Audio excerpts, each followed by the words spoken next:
لفظ وسیلہ جس میں آیا ہے، ورنہ تو قرآن مجید میں 20 سے زیادہ آیت ہیں جو وسیلے کے اوپر ہیں۔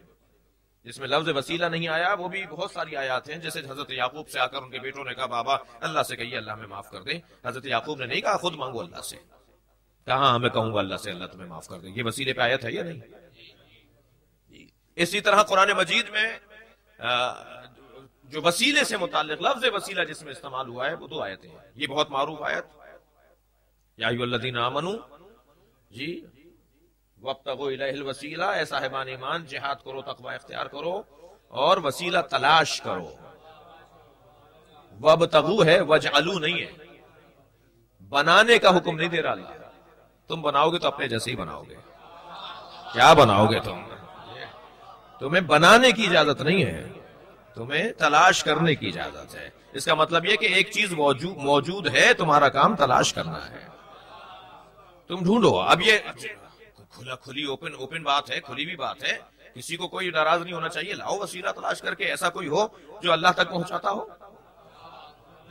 جو یہ دعویٰ کرے کہ میں اللہ تک پہنچا سکتا ہوں، جو یہ کہے کہ ہم جو کہہ رہے ہیں وہ صحیح کہہ رہے ہیں، جو یہ کہے کہ جو ہم جانتے ہیں وہ صحیح جانتے ہیں، جو یہ کہے کہ میں زمین کے رستوں سے زیادہ آسمان کے رستے جانتا ہوں۔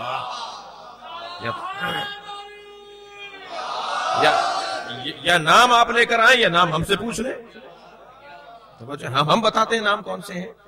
لہذا یہ وہ ہستیاں ہیں کہ جو اللہ تک پہنچنا اور پہنچانے کی ذمہ داری رکھتے ہیں وسیلے کے حوالے سے۔ عزیزان گرامی، لہذا پیغمبر اکرم بھی اللہ سے اگر مددگار مانگ رہے ہیں تو وہ اس انداز سے، اللہ کہہ رہا ہے مجھ سے مانگو۔ اچھا اگر خود مانگ لیا ہوتا نا، تو جیسے غدیر میں اعتراض کیا تھا نا، اپنی طرف سے کہا ہے یا اللہ کی طرف سے کہا ہے جی، تو یہاں پر بھی اعتراض ہو جاتا کہ یہ آپ نے خود مانگا ہے اللہ سے۔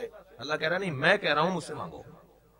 قل رب ادخلنی مدخل صدق واخرجنی مخرج صدق، کہو میرے حبیب مجھ سے، مانگو مجھ سے میرے حبیب کہ مجھے ہر کام میں سچائی کے ساتھ داخلہ عطا فرما، مجھے ہر کام میں سچائی کے ساتھ خارجہ عطا فرما، واجعلنی من لدنک سلطانا نصیرا، اور مجھے اپنی جانب سے ایک مضبوط مددگار عطا فرما۔ صلوات پڑھے ذرا محمد و آل محمد۔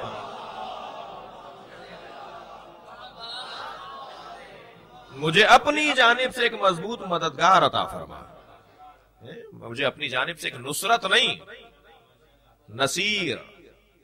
نصرت اگر پیغمبر نے کہا ہوتا، تھکی تو نہیں نا پڑا، نصرت اگر پیغمبر نے فرمایا ہوتا تو اللہ کی نصرت یعنی خود اللہ مراد ہوتا۔ فرمایا مجھے اپنی جانب سے نصیر عطا فرما۔ پھر مولا اس کی تفسیر میں فرماتے ہیں، مولا علی فرماتے ہیں کہ قرآن میں اللہ نے میرے کچھ نام رکھے ہیں، ان ناموں میں سے ایک میرا نام ہے نصیر۔ اللہ نے میرے ناموں میں ایک نام نصیر رکھا ہے۔ احادیث ہیں اس آیت کی تفسیر کے اندر، ائمہ اہل بیت سے احادیث ہیں کہ یہاں مراد علی ہیں۔ مجھے بہترین مددگار عطا فرما، ناصر بھی نہیں، نصرت بھی نہیں۔ پتہ نہیں آپ مجھ سے سننا چاہتے ہیں یا نہیں جی؟ ناصر یا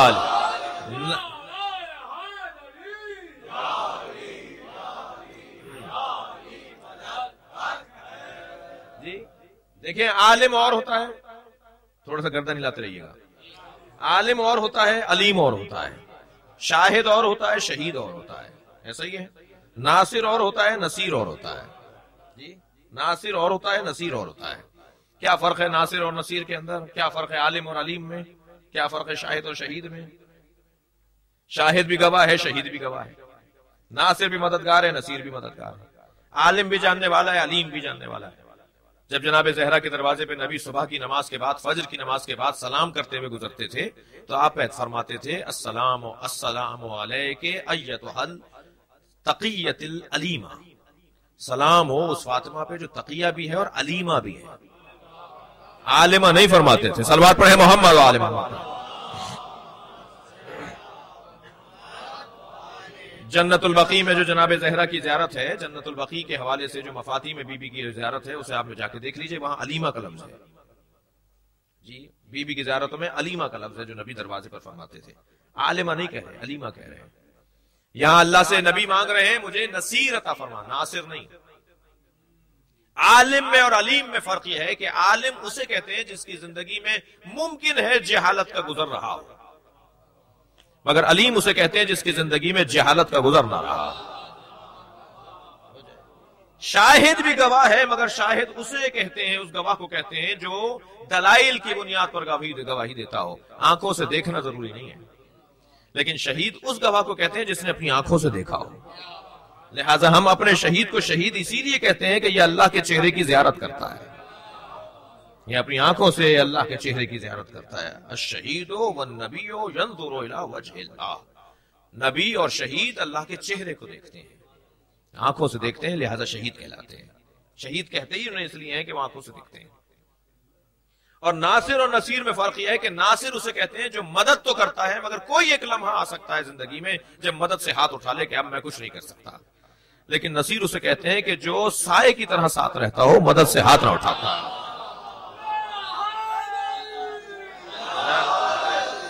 وَاجْعَلْنِي مِن لَّدُنْكَ سُلْطَانًا نَصِيرًا، یا اللہ مجھے اپنی جانب سے ایک مضبوط مددگار عطا فرما۔ میں مضبوط کا ترجمہ اسی لیے کر رہا ہوں کہ یہ وہ ہے کہ جو کبھی نصرت سے ہاتھ نہیں اٹھاتا۔ جی ایک جنگ تبوک میں اگر علی کو نہ لے جائیں تو علی کی آنکھوں میں آنسو آ جائیں، یا رسول اللہ میرا تو کام ہی مدد کرنا ہے، میں کیسے آپ کو چھوڑ دوں؟ حضرت نے فرمایا تم یہاں رہ جاؤ، اس میں ہم راضی ہیں، اور پھر ان کو بھی راضی کر رہے ہیں اور خود بھی راضی ہیں۔ فرمایا میں اس میں راضی ہوں کہ تم یہاں رہو، اور کیا تم اس میں راضی نہیں ہو کہ تمہاری نسبت میرے ساتھ وہی ہو جائے جو موسیٰ کو ہارون کے ساتھ تھی؟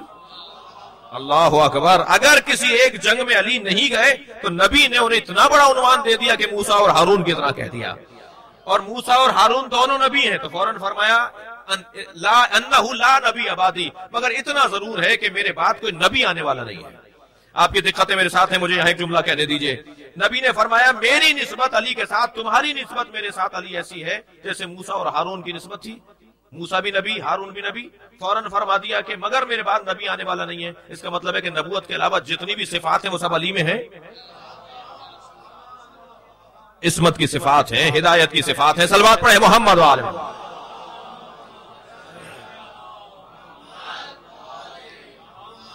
مجھے اپنی جانب سے مضبوط مددگار عطا فرما۔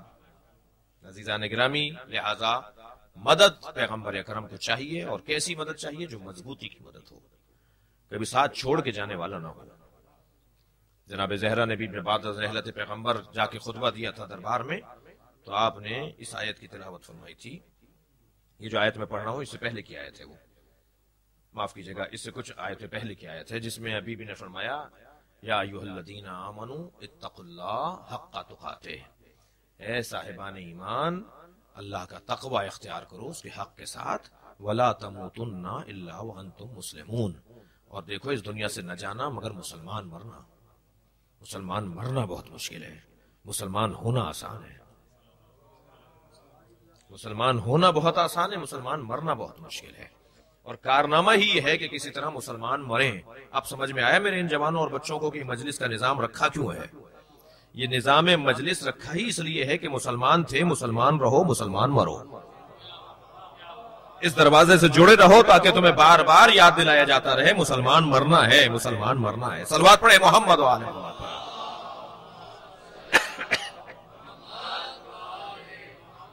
توجہ کر لیا حضرات؟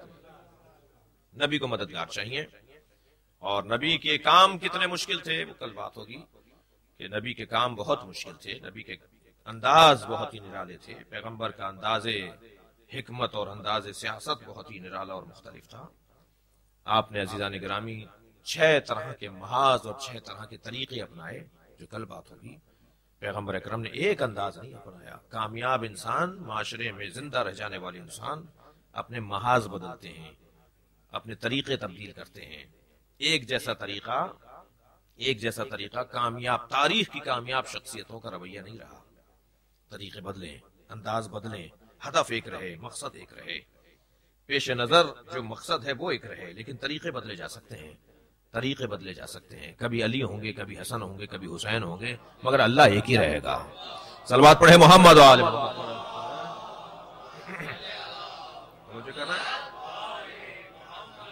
یہ طریقے مختلف ہو سکتے ہیں، لہذا سبیلیں مختلف ہو سکتی ہیں۔ توجہ چاہوں گا، سبیلیں مختلف ہو سکتی ہیں، یعنی رستے مختلف ہو سکتے ہیں، مگر صراط ایک ہی ہوگی۔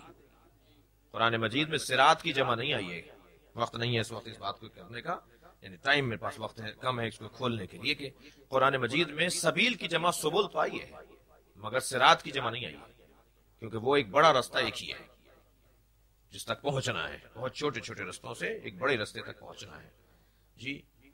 لہذا عزیزان گرامی، اجمیر شریف ہوگا، سہون شریف ہوگا جی، توجہ کر رہے ہیں آپ حضرات، اور دہلی شریف ہوگا جی، لیکن نجف اشرف ہوگا۔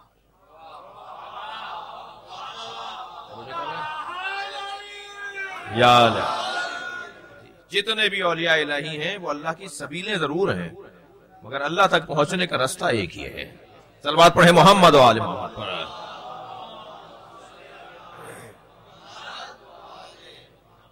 نبی کی مدد کرنے والوں کی فضیلت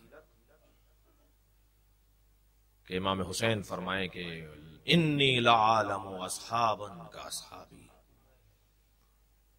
یہ جو نبی کی مدد کرنے کے لیے کربلا میں جمع ہوئے ہیں، ان جیسی کسی کی نظیر نہیں ہے، ان کی نظیر کہیں نہیں ہے، ان کی مثال کہیں نہیں ہے۔ بڑے جگردار لوگ تھے، بڑے حوصلہ مند لوگ تھے، جنہوں نے اپنی آخرت اور اپنی جنت کو دیکھ لیا تھا، وہ لوگ تھے۔ مسابقہ ہو رہا تھا، مقابلہ ہو رہا تھا کہ کون پہلے جنت میں جائے، کون پہلے اپنی جان کو قربان کرنے کے لیے میدان کربلا تک پہنچ جائے۔ یہ کیفیت تھی۔ لکھا ہے راویوں نے کہ حبیب میں اور زہیر میں مقابلہ تھا، میں پہلے جاؤں گا، میں پہلے جاؤں گا، تو حسین فیصلہ کرتے تھے کہ اب تم چلے جاؤ، اب تم چلے جاؤ۔ یہ کیفیت عجیب تھی کربلا کے اندر۔ اور یہ جہاں اصحاب امام حسین کی کیفیت تھی، وہاں کربلا میں بیویوں کا مقام بھی قربانی کے باب میں بہت بلند ہے۔ کربلا میں عزیزو ایسی ایسی عورتیں ہیں، ایسی ایسی بیویاں ہیں جن میں سب سیدانیاں نہیں ہیں، یہ سب اہل بیت یعنی سب مولا علی اور جناب زہرا کی اولاد نہیں ہیں، سب بنی ہاشم نہیں ہیں۔ ام وہب قلبی کی مادر گرامی تو مسیحی خاندان سے ہے نا۔ امام حسین کا انداز بھی بڑا نرالا تھا۔ امام نے بڑے عجیب انداز سے کربلا کو سجایا ہے۔ کربلا میں شہدائے کربلا میں عثمانی العقیدہ بھی شہید ہیں، جنہیں آج کی زبان میں ہم غیر شیعہ بولتے ہیں۔ عثمانی العقیدہ اس وقت میں یہ لفظ نہیں بولا جاتا تھا جو آج ہمارے بھائیوں کے لیے بولا جاتا ہے جی، عثمانی العقیدہ کہلاتے تھے، وہ بھی کربلا میں شہید ہیں۔ زہیرقین عثمانی العقیدہ تھے۔ مسیحی خاندان کے 2 خاندان مسیحی بھی ہیں جو کربلا میں شہید ہوئے ہیں۔ این وقت پر جب شہادت کا قریب وقت آیا تو انہوں نے کلمہ پڑھا اور کہا ہم آپ کو قربان ہونا چاہتے ہیں۔ یہی وہب قلبی جب گئے ہیں اپنی قربانی دینے کے لیے، تو شمر نے پوچھا تھا کہ تم کون ہو، تمہیں پہچان نہیں رہے ہیں، اپنا تعارف کرواؤ۔ تو انہوں نے اپنے قبیلے کا جب نام لیا تو انہوں نے کہا تم تو مسیحی ہو، کیا حسین کے پاس کوئی مسلمان نہیں تھا جو بھیجتے؟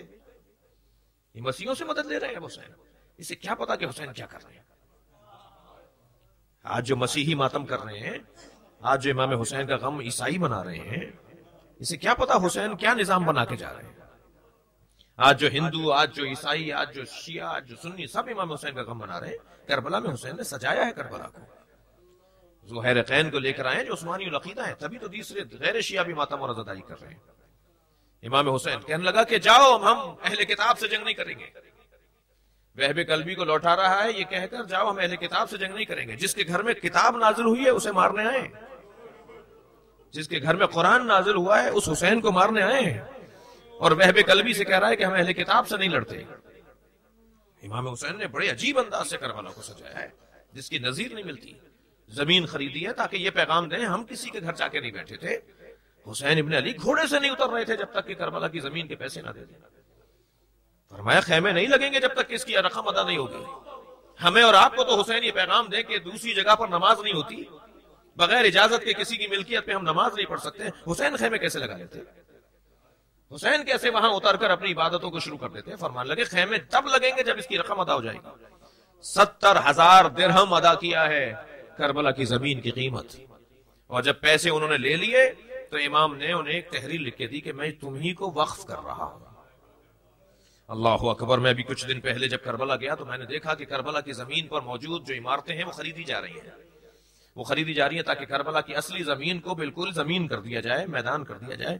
اس وقت میری آنکھوں میں آنسو آ گئے کہ حسین کتنے کریم ہیں۔ 1400 سال پہلے بھی اس زمین کے پیسے دیے تھے، اب 1400 سال بعد بھی حسین دوبارہ اس زمین کے، اپنی ہی زمین کے پیسے دے رہے ہیں۔ حسین کے پیسوں سے زمین کی ادائیگی ہو رہی ہے آج بھی۔ امام نے قبالہ لکھ کر دے دیا، ایک تحریر لکھی، میں تمہیں وقف کر دیتا ہوں 3 شرطوں کی بنیاد پر۔ پہلی شرط تو یہ ہے کہ اس جگہ کھیتی باڑی نہ کرنا، اس جگہ ہل نہ چلانا، اس کو جیسا ہے ایسے ہی رہنے دینا۔ عجب نہیں اس شرط میں فلسفہ یہ پوشیدہ ہو کہ اگر تم نے ہل چلا لیا، کیا معلوم کسی گوشت کے لوتھڑے کا تمہیں نظر آئے، کیا معلوم کسی شہید کا بدن تمہیں نظر آ جائے، لہذا خبردار اس کے اوپر ہل نہیں چلانا۔ دوسری شرط امام نے لگائی کہ تم میرے عزاداروں کو، میرے زواروں کو 3 دن تک مہمان رکھو گے۔ مجھ سے ایک صاحب کہنے لگے کہ آپ جب عراق جاتے ہیں، کربلا جاتے ہیں، تو کربلا کے رہنے والے اور کربلا کے اطراف کے رہنے والے آپ کو پکڑ پکڑ کے گھر لے جاتے ہیں، آپ سے ہاتھ جوڑ جوڑ کے کہتے ہیں ہمارا پانی پی لو، ہماری روٹی کھا لو، ہمارے ایک کھجور کا دانہ لے لو، اس لیے تاکہ اس زمین پر رہنے کا جواز فراہم ہو۔ ہم حسین کی زمین پر رہ رہے ہیں، انہوں نے کہا تھا ہمارے عزاداروں کا خیال کرنا، تو کچھ ہم سے کھا لو تاکہ حسین ابن علی کے گھر جگہ پر رہنے کا جواز فراہم ہو جائے۔ یہ انداز آپ کو کہیں اور نہیں ملے گا جو کربلا میں عزاداروں کے ساتھ عزادار کرتے ہیں، وہاں کے رہنے والے کرتے ہیں۔ اور تیسری شرط امام نے یہ لگائی کہ جب یہ ہمیں شہید کر کے چلے جائیں تو کچھ دیر کے بعد آنا اور ہمارے جنازوں کو دفنا دینا۔ اجرکم اللہ، خدا کسی غم میں نہ رلائے سوائے غم اہل بیت میں، ہمیں رونے اور رلانے والوں میں قرار دے۔ کچھ دیر کے بعد آنا اور ہمارے جنازوں کو دفنا دینا۔ جب عزاداروں 11 محرم کو جناب زینب بھائی کے لاشے کو بے گورو کا فن چھوڑ کر چلی گئی ہیں، کیا گزری تھی زینب کبریٰ پر، مڑ مڑ کر اپنے بھائی کے لاشے کی طرف دیکھتی رہی، مڑ مڑ کر حسین ابن علی کے لاشے کی طرف دیکھتی رہی۔ کیسے اٹھایا تھا جناب زینب کو بابا کے بھائی کے لاشے سے، کیسے اٹھایا تھا جناب سکینہ کو بابا کے لاشے سے، اس کا بیان بڑا مشکل ہے، مگر اتنا ضرور ہے کہ جب 12 محرم کو امام سجاد اعجاز امامت سے آئے ہیں تو بنی اسد کے لوگ دفنانے کے لیے، شہداء کے لاشیں دفنانے کے لیے وہاں موجود تھے۔ انہوں نے جب گھوڑا سوار آتا ہوا دیکھا جو کوفے کی طرف سے آ رہا تھا تو آپس میں کہنے لگے یہ حکومت کا کوئی نمائندہ ہے، کارندہ ہے، کہیں ایسا نہ ہو کہ مخبری ہو جائے، اپنے گھروں کو چلے جاؤ، جب یہ چلا جائے گا جب دفنانے آئیں گے۔ تو امام نے دور سے آواز دے کر کہا میں زین العابدین ہوں، مجھے تمہاری مدد کی ضرورت ہے، میں اپنے بابا کو اعجاز امامت سے دفنانے آیا ہوں، معصوم کا جنازہ معصوم کے علاوہ کوئی دفنا نہیں سکتا، لہذا امام پہنچے ہیں اعجاز امامت سے، اور بنی اسد کے لوگوں سے کہا ایک بڑی قبر کھودو، ایک بڑی قبر بناؤ۔ ایک بہت بڑی قبر بنائی گئی، تمام شہداء کربلا کو گنج شہیدہ میں لٹا دیا، اور اس کے بعد فرمایا کہ ایک اور قبر بناؤ، اور پھر فرمایا ایک پائنتی میں قبر بناؤ۔ 2 قبریں بڑی جڑی جڑی بنوائی، ایک سرہانے قبر بنوائی، ایک پائنتی میں قبر بنوائی۔ فرمایا 2 قبریں بناؤ، جو سرہانے کی جانب قبر تھی فرمایا یہ میرے بابا حسین کے لیے ہے، اور آپ نے امام حسین کا لاشا، اپنے بابا کا لاشا قبر کے حوالے کر دیا، اور پھر گئے ہیں حضرت علی اکبر کا لاشا اٹھانے کے لیے، اور لا کر پائنتی میں، اپنے بابا کی پائنتی میں علی اکبر کو لٹا دیا، اور ایک جملہ کہا بھیا تمہیں بابا کا جوار مبارک ہو، میں کوفے کی راہ میں ہوں، مجھے پھوپھیوں کے پہ چادر سر مجھے دیکھنے کو ملتے ہیں۔ اور اس کے بعد گئے ہیں نہر کے کنارے، تو آپ رو رہے ہیں، گریہ کر رہے ہیں، پھر گئے ہیں میرے مولا امام سجاد نہر کے کنارے، اور جب نہر کے کنارے پہنچے تو حضرت عباس کو سلام کیا ہے اور کہا چچا زینب آپ کو یاد کر رہے ہیں، چچا میری پھوپھی زینب آپ کو یاد کر رہے ہیں۔ پھر حضرت عباس کا لاشا قبر کے حوالے کر رہے ہیں۔ عزاداروں رونے کے لیے یہ بہت ہے کہ جتنی بڑی قبر جناب سکینہ کی ہے اتنی ہی قبر حضرت عباس کی ہے، جس کا قد اتنا بڑا تھا اس کی قبر اتنی چھوٹی کیوں ہے؟ اصلی قبر پر جب آپ جائیں گے تو حضرت عباس کی قبر بہت چھوٹی ہے، اس لیے کہ جب جناب عباس کی شہادت ہو گئی تو ظالم آگے آئے اور اتنی تلواریں برسائیں کہ قتلوہ اربا اربا۔ اجرکم اللہ، خدا کسی غم میں نہ رلائے سوائے غم اہل بیت میں، ہمیں رونے اور رلانے والوں میں قرار دے۔ اور اس کے بعد آئے ہیں میرے مولا امام سجاد، امام حسین کی قبر پہ ایک جملہ لکھا ہے۔ جملہ کیا لکھا ہے؟ مگر اس جملے کے سنانے سے پہلے مجھے ایک جملہ کہنے دیجئے۔ آپ رو رہے ہیں نا، کربلا میں یہ بتائیے پیاسا کون زیادہ تھا؟ کربلا میں کون سب سے زیادہ پیاسا تھا؟ حضرت علی اصغر، حضرت علی اکبر، جناب زینب، جناب سکینہ؟ کربلا میں سب سے زیادہ امام حسین پیاسے تھے، جس کی 2 دلیلیں دوں گا آپ کو۔ ایک دلیل تو یہ کہ جب ذوالجنہ آیا ہے تو جناب سکینہ نے یہی سوال کیا، بابا کو پانی پلا کر مارا؟ یا میرے بابا کو پیاسا مارا ہے.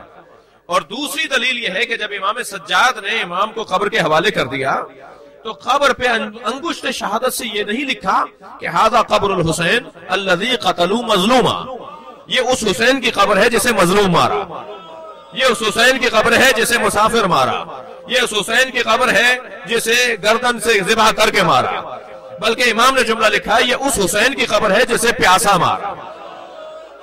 ھذا قبر الحسین الذی قتلوا عطشانا، یہ اس حسین کی قبر ہے جسے پیاسا مارا. آپ نے گریہ کر لیا، مجلس ہو گئی عزادارو، مگر ایک جملہ اور سنتے جائیے. کربلا میں حرم امام حسین میں ایک ذکر مصائب اہل بیت میں امام حسین کے ذکر مصائب کو پڑھنے والا ایک ذاکر یہی حال بیان کر رہا تھا جو میں بیان کر رہا ہوں. مجلس ختم ہوئی تو ایک روتے ہوئے گریہ کرتے ہوئے عزادار نے کہا آپ نے یہ نہیں بتایا کہ علی اصغر کو کہاں دفنایا. اجرکم اللہ، اجرکم اللہ. آوازوں کو آزاد چھوڑیں گے. جب گریہ بڑھتا ہے نا آپ کا تو امام جعفر صادق دعا دیتے ہیں. سوال کرتا ہے حضرت علی اکبر جہاں دفنائے گئے، امام حسین وہاں دفنائے گئے، حضرت عباس وہاں دفنائے گئے، شہداء کربلا ایک بڑی قبر میں دفنائے گئے، حضرت علی اصغر کو کہاں دفنایا؟ وہ ذاکر کہتا ہے میں نے کہا مجھے نہیں معلوم کہ امام نے کہاں اپنے بھائی علی اصغر کو دفنایا. گھر چلے گئے، بستر خواب پر، رات کی تاریکی میں بستر پر تھے اور سو رہے تھے تو خواب میں امام حسین دکھائی دیے. امام نے فرمایا ہمارے رونے والوں کو بتاؤ علی اصغر میرے سینے پر سو رہا ہے. زین العابدین نے اس بچے کو میرے سینے پر لٹا دیا. اب سکینہ ماں کے پاس رہے گی، علی اصغر باپ کے پاس رہے گا.